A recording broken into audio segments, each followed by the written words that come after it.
Nagdulot ng matinding pangamba sa fans ng San Antonio Spurs matapos ma-diagnose ng concussion ang kanilang superstar na si Victor Wembanyama kasunod ng malakas na pagbagsak ng kanyang mukha sa sahig sa Game 2 laban sa Portland Trail Blazers.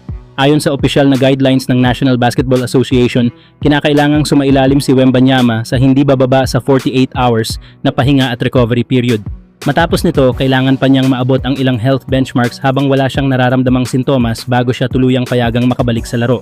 Higit pa rito, kinakailangan din ng clearance mula sa team doctor at pakikipag-ugnayan sa league protocol director bago siya makabalik sa court. Dahil sa insidenteng ito, malinaw na naapektuhan ang performance ng Spurs na nauwi sa kanilang pagkatalo laban sa Trail Blazers sa naturang laban. Malaking kawalan si Wembanyama sa gitna lalo na sa depensa at opensa ng koponan. Sa ngayon, nakatakda ang Game 3 sa Sabado ng gabi, 3 araw mula ngayon, kaya malaking tanong kung magiging sapat ang oras para makarecover si Wembanyama at makabalik agad sa lineup ng Spurs. Patuloy namang nakaabang ang mga fans sa magiging update tungkol sa kanyang kondisyon. Samantala, isang nakakagulat ngunit totoong istatistika ang muling umalingaw-ngaw sa NBA matapos ang panibagong pagkatalo ni Kevin Durant sa playoffs.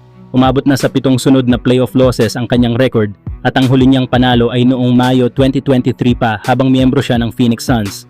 Sa kabilang banda, patuloy namang pinapakita ni LeBron James kung bakit siya isa sa pinakadominanting player sa kasaysayan ng liga. Hawak niya ang perpektong 32-0 record sa playoff series kapag lamang ng 2-0, isang patunay ng kanyang kakayahang tapusin ang laban. Sa pinakahuling laro, nagtala si LeBron ng 28 points, 8 rebounds at 7 assists na tila nagpapaalala sa fans ng kanyang prime version noong panahon niya sa Cleveland Cavaliers kung saan halos buhat niya ang koponan papuntang NBA Finals. Dahil dito, ramdam na ramdam ang pressure sa Houston Rockets, lalo na't hindi nila mapigilan ang momentum ng Los Angeles Lakers. Kahit wala sina Austin Reeves at Luka Doncic, hindi pa rin kinaya ng Rockets na may Kevin Durant na pigilan ang rumaragasang Lakers. Mas lalong naging masaklap ang gabi para kay Durant matapos niyang itabla ang isa sa kanyang worst playoff performances. Nagtapos lamang siya na may 23 points, 6 rebounds, 4 assists at nakapagtala pa ng 9 turnovers na malaking naging factor sa kanilang pagkatalo. Sa takbo ng serye, mukhang bumabalik ang carry mode ni LeBron. Parang eksaktong version na nakita natin noong 2018 kung saan halos mag-isa niyang dinala ang Cavaliers sa finals.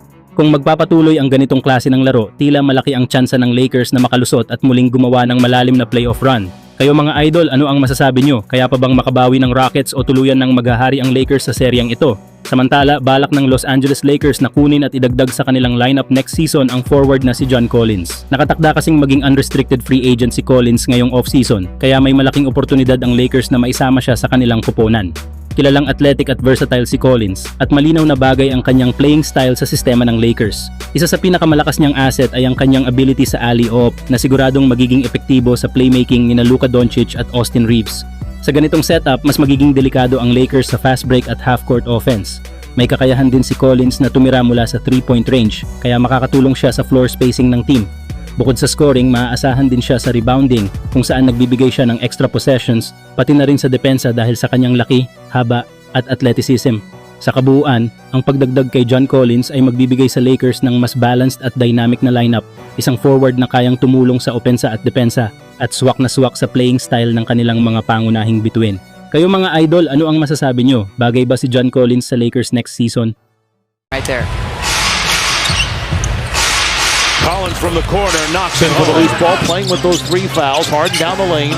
It's Collins in the corner for 3. It's good.